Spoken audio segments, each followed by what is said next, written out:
있으면 만족하고 없으면 또 억지로 뭘 추구할 필요가 없어요. 오늘 마지막 세 번째로 보면 이런 다툼이 생겼을 때 이것을 극복하는 방법이 아브라함의 행위를 통해 등장하게 됩니다. 결국은 이 아브라함의 정신 속에 그리스도가 있죠. 우리가 하나님과의 도저히 대적하면서 하나가 될 수 없고 화해할 수 없는데 그리스도께서 자기의 위치를 포기하고 평안을 선포하시고 자기 희생을 통해 하나님과 우리 관계를 회복했듯이 오늘 아브라함이 그러한 그리스도의 모습을 좀 보여줍니다. 꼭 그림자처럼 그리스도의 희생과 포기의 모습을 좀 보여주는 것을 보게 됩니다. 여러분, 가정이 평안하려면 누가 희생해야 됩니까? 가정이 평안하면 누가 희생하니까 평안해집니까? 네? 서로가 희생하니까 평안해지는 것이죠. 근데 예전에 우리 전통적인 가정 안에서는 주로 어머니들이 굉장히 희생을 많이 했습니다. 왜냐하면 아이를 놓을 때도 막 죽을 것 같은 고통을 통해서 아이를 놓잖아요. 이 수술하지 않는 이상은 그 출산의 고통은 진짜 엄청나더라고요. 둘째 놓을 때는 제가 그 안에 들어가서 애 태어날 때까지 있어 보니까 빨리빨리 지나갔으면 좋겠다 싶더라고요. 겁이 나는 거예요. 이 부인이 죽는 거 아닌가 이런 생각이 들어요. 왜냐하면 너무 고통스러워하기 때문에. 옆방에서도 고함을 치지요. 여기도 여기 고함을 치더라고 진짜. 다 들려요. 옆방에서 으악 하는 소리 들리고 우리도 으악 하고 또. 근데 별로 고함을 안 치더라고요. 제 아내는 그렇게 고함을 치는 애 않더라고요. 끝까지 상으로서의 품위를 지키면서 아이를 싹 놓더라고요. 그럼 제 혼자 막 겁이 나고 막 왔다 갔다 어떻게 되니까 간호사가 아직 멀었어요 하고 이러면서 나중 되니까 빨리 와서 자르라 그래서 그냥 뭐 잘랐어요 이렇게. 어떤 사람들은 막 이 탯줄 자를 때 가위 안 된다 그러는데 가위를 얼마나 잘 갈아놨는지 내자마자 탁 탯줄 잘리더라고요. 그것보다도 와이프가 이게 죽었나 살았나 이거 확인한다고 얘가 태어났나 안 태어났나. 근데 뭐 보는 게 좋은 것도 있고 안 보는 것도 있어요. 좋기도 좋은데 또 무섭기도 하고 그렇더라고요. 밑에 막 다라이 같은 거 갖다 놓고 막 이러니까 참 이거 상상하지 마시고 그러니까 죽을 만큼 그 자기 목숨과 아이를 그냥 바꾸는 것이죠 엄마들이 사실. 근데 일생을 살아갈 때도 그렇더라고요. 참 제가 어렸을 때 저희 어머님 이야기에서 그렇지만 큰 수술을 한번 하신 적이 있었어요. 그 촌이니까 거기는 병원이 없잖아요. 안동에 그 시내에서도 수술 못한다 그래가 대구까지 그때 고속도로도 없고 그냥 뭐 신장로라 그러죠. 그런 거 타고 이리 왔던 것 같아요. 저는 오지도 않았고 시골에 있었는데 한 달이 됐을까 못 됐을까 엄마가 집에 없으니까 정말 어릴 때 막내가 볼 때는 엄마가 집에 없으니까 그때 없으니까 빈자리가 크게 느껴지는 거예요. 아버지가 아무리 밥 잘해줘도 이거 밥 같지 않고 그죠? 누나가 또 형들이 챙겨줘도 뭔가 있잖아요. 이게 걱정이 되는 겁니다. 왠지 힘이 나지 않고 기쁨이 없어요. 엄마가 없으니까 태양이 떠도 어두운 밤 같고 그래요. 빛이 없는 것처럼 엄마가 없다는 것은 그렇게 슬픈 겁니다. 그래서 나중에 이렇게 크면은 참 이 고아로 살아왔던 분들, 부모 없이 살아왔던 분들 뭐 가슴이 아파요. 우리도 이제 부모가 돼 보니까 그런 이야기 들어보면 참 어떻게 살아왔을까. 근데 그만큼 어머니가 희생하고 아버지가 희생하면서 가정을 돌봐왔기 때문에 가정이 유지됐던 것입니다. 여러분 아까 말했지만 60년대, 70년대, 80년대 직장생활하고 일했던 그 부모님들은 진짜 뼈 빠지게 일했다 이 말입니다. 뼈 빠지게 일하고 중동에 나가서 일하고 사우디아라비아에 가서 일하고 이렇게 해가지고 가정에 돈 붙여주고 가정이 왜냐 요즘은 맞벌이가 많지만 그 당시에는 주로 아버지들이 일을 했어요. 어머니들은 집안일을 거두고 그러니까 묵묵히 자기 자리를 아버지들이 지켜주니까 가정 경제가 돌아가고 또 나머지 가족들이 같이 살아갈 수 있게 된 것입니다. 이게 바로 희생과 양보의 정신입니다.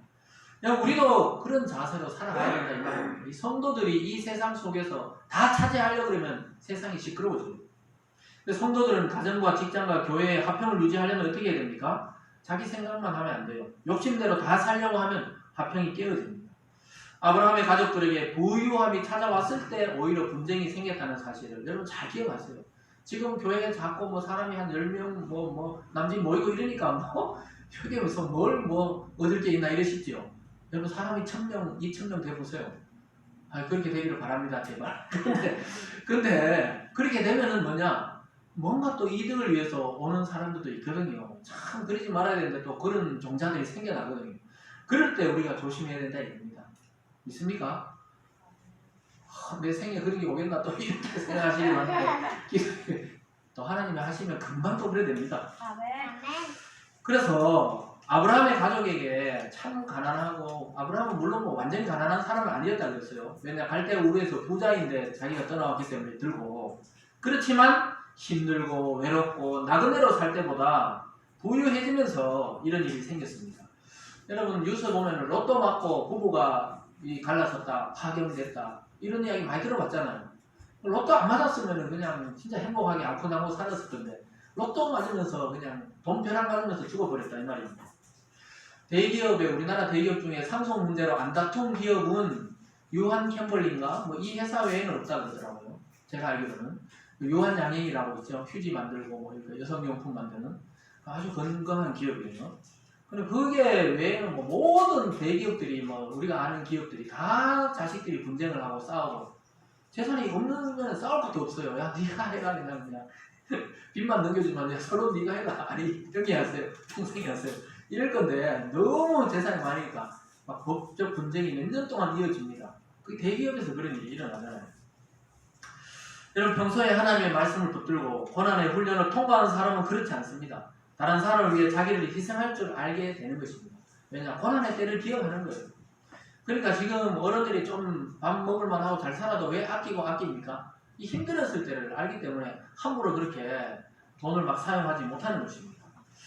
여러분 그래서 그리스도인들도 처음부터 예수님 믿고 이렇게 변한 것이 아닙니다. 하나님의 말씀을 듣고 그것을 내 것으로 삼고 연단과 고난의 시간을 거치면서 조금씩 변하게 됩니다. 여러분 오늘 본문에서 아브라함은 롯의 목자들과 자기 목자들이 서로 다툰 사실을 이야기하면서 롯에게 제안을 하게 됩니다. 아브라함이 이제 먼저 찾아가요. 자기가 족장이고 어른이고 또 삼촌인데도 불구하고 자기 그 지위를 내려놓고 찾아가서 이렇게 이야기합니다. 야 너나 나나 한 가족인데 우리끼리 싸울 필요가 뭐가 있냐, 이렇게 말해요.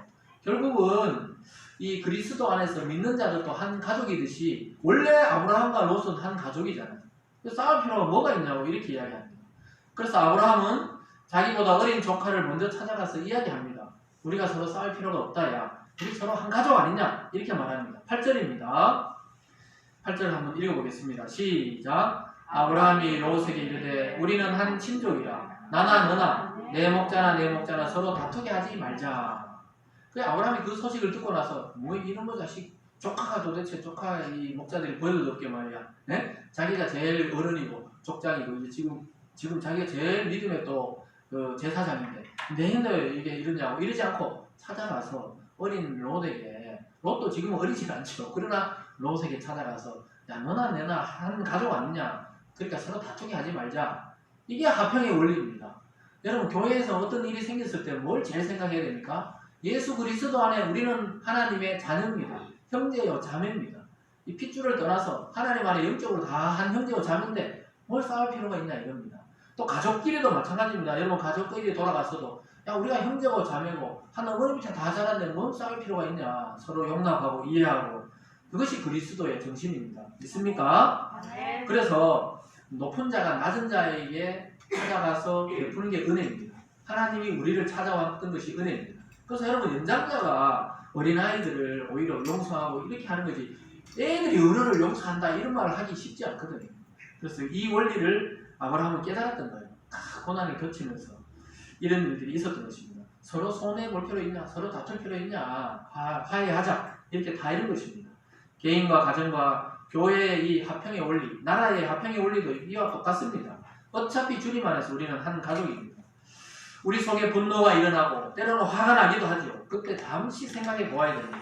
내가 화내는 이유가 뭔가? 내가 이토록 가족끼리인데 왜 부인에게, 남편에게, 자식에게, 또 친척과 형제 자매들에게 내가 이렇게 왜 분이 나는가? 이걸 곰곰이 따져보고 생각해 보면은 아무것도 아닌 경우가 더 많습니다. 아브라함과 롯은 지금까지 잘 지냈던 가족입니다. 친족입니다. 목자들끼리 싸웠다가 우리가 또 싸울 필요가 있냐, 다 합의시키고 평안하게 지내자, 이렇게 해야 됩니다. 여러분 교회 내에서도 우리의 목표는 뭡니까? 화평입니다. 화평. 그리스도 안에 평안입니다. 믿습니까? 항상 너와 나는 하나님 안에 형제요 자매라는 사실을 우리는 깨닫고 주님 안에 한 가족입니다. 하나님 안에 온 인류는 사실 한 가족입니다. 가족끼리 싸울 것 같으면 그 일을 안 하는 게 나아요. 어떤 일을 추진하다가 싸움이 생기면 그 일을 안 하고 화평한 게 낫다 이 말입니다. 무슨 말인지 알겠죠? 막 목자끼리 다툴 것 같으면은 그걸 안 하는 게 낫다 이거예요 지금.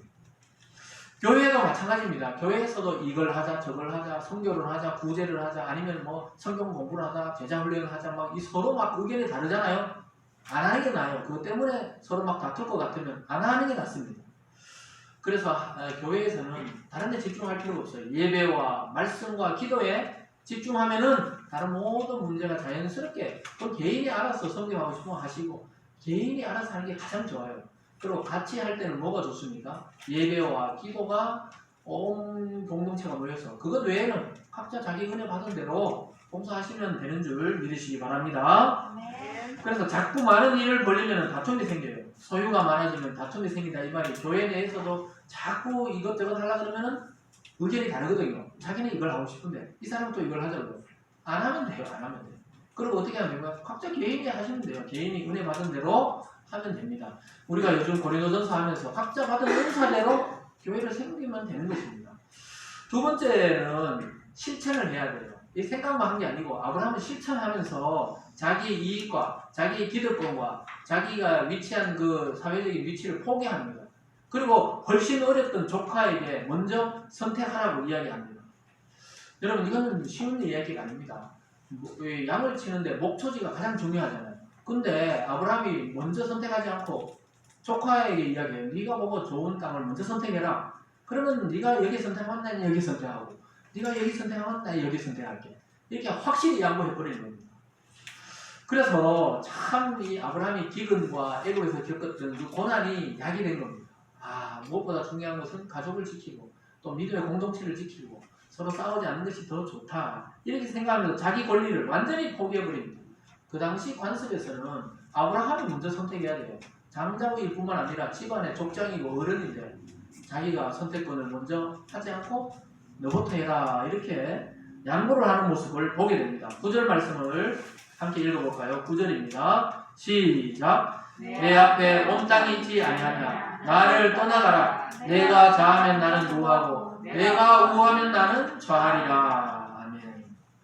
이게 뭔 말입니까? 찾아와가지고 야 너 조카야 싸울 필요가 있냐. 너나 내나 나는 우리 아버지 되라 했어요. 너는 할아버지가 되라 아니냐. 우리 같은 친족이고 또 너도 나 따라와서 이렇게 했는데 하나님이 축복하고 이렇게 됐는데 싸울 필요가 있니? 그래서 너무 많으니까 어차피 이렇게 할 거 같이 하지 못하니까 다른 선택하자. 근데 네가 먼저 해라. 이거는 뭐잖아. 네가 해봐라. 어떻게 하나 보자. 이게 아니에요. 그런 마음이 아니고 너가 하면은 오른쪽을 선택하면 나는 왼쪽을 선택할게. 너가 왼쪽을 선택하면 나는 오른쪽을 할게. 이 정도의 경제 이런 겁니다. 사실 아브라함이.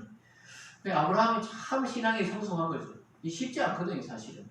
쉽지 않고 또 주위에서도 그럴 거 아니에요. 근데 사라가 알았으면 만약에 아니 당신이 먼저 해야지 왜 이러냐고 이랬을 건데 사라는 어떤 여자라고요? 지난주 살폈잖아요. 일생 순종했다 남편에게. 남편으로 보지 않고 하나님의 대리자로 보면서 아브라함에 순종하고 가장 아름다운 여인으로 기록된 것입니다. 그래서 말을 안 했던 것이 요즘 같으면 어떻게 돼요? 자기가 조카인데 그 땅을 빼앗기냐고. 이렇게 했을 수도 있죠. 우리 부인 같으면 뭐 사라같이 그리 했을 때 자기가 양보해야지 이렇게 이야기했겠죠. 맞습니까? 오케이라고 그래요. 땅이 없어요. 중요한 거. 우리 아버지 땅이 없다는 것이 참 은혜입니다.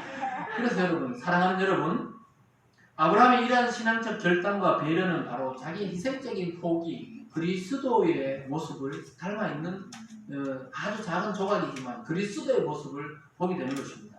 예수님이 하나님과 동등한 분인데 하늘 주권을 포기하시고 인간이 되어서 왔어요. 여러분 오늘부터 생각하세요. 내가 똑같은 권리를 주장할 수 있을 때 한번 포기해보세요. 그럼 마음의 평안이 오고 가정의 평안이 오고 공동체의 평안이 오고 더 나아가서는 도시와 나라에 평안이 오는 줄 믿습니다. 그래서 우리가 지금 마스크도 쓰고 예배도 절제하고 이런 것은 우리 포기입니다. 자기 포기예요. 아니 종교의 자유가 있는 나라에서 뭐 우리끼리 막 오후까지 예배 드릴 때고 막 매일 모여도 잡아가지는 못해요. 근데 걸려버리면 이제 문을 닫게 돼요. 그렇지만은 뭐 자유가 있어요. 그렇지만 자기 포기, 자기 희생을 통해 도시를 살리고 이웃과 민족을 지금 살리고 있는 일에 동참하고 있는 줄 믿으시기 바랍니다. 그래서 우리의 신앙의 삶에서는 화평을 유지하는 것이 가장 중요합니다. 내가 옳다고 끝까지 주장하면 이미 화평은 깨어집니다. 주님이 보이신 그 모범을 잘 생각하시면서 하나님의 말씀 안에서 자기 희생적인 선택과 결단이 있을 때 우리 공동체도, 우리 가정도, 우리 민족도 하나님으로부터 임하는 평안이 있을 줄 믿습니다. 여러분 이번 한 주마다 여러분 가는 곳에 다툼이 사라지고 분열이 사라지고 하나님이 주시는 축복과 평안이 넘치시기를 주님의 이름으로 축복합니다. 기도하겠습니다. 사랑의 하나님 아버지 감사합니다. 오늘 아브라함의 가정에 일어났던 작은 다툼을 통해 아브라함이 큰 깨달음을 통해서 하나님의 모습을 보여주고 그리스도의 모습을 보여줬습니다. 자기 평화, 자기 가정의 평화를 위해서 자기를 희생하고 자기를 포기하는 이 모습을 통해 온 가족이 살고 또 조카 가정도 살고 또 자기 민족도 사는 것을 보게 되었습니다. 하나님 아버지 이러한 시대를 살아가며 우리 교회가 포기해야 되는 것은 무엇이며 또 성도로서 우리 자신의 권리를 포기해야 되는 것은 무엇인지 깨닫게 도와 주시옵소서. 그래서 하나님 이러한 때에 우리가 예배 자체와 말씀 자체를 집중하고 나머지 모든 것은 포기할지라도 정말 이 민족을 살리고 또 이 전염병의 시대에 이웃을 생각하며 우리가 답답해도 우리의 모든 것들을 희생하며 이것을 이겨낼 수 있는 용기와 믿음을 허락하여 주시옵소서. 한 주간도 우리 성도들이 가는 곳에 다툼이 없게 도와주시고 분열이 없게 도와주시고 우리가 가는 곳에 오히려 화평과 평화와 사랑이 넘칠 수 있도록 축복하여 주시옵소서. 감사드리며 예수님 이름으로 기도드리옵나이다. 아멘.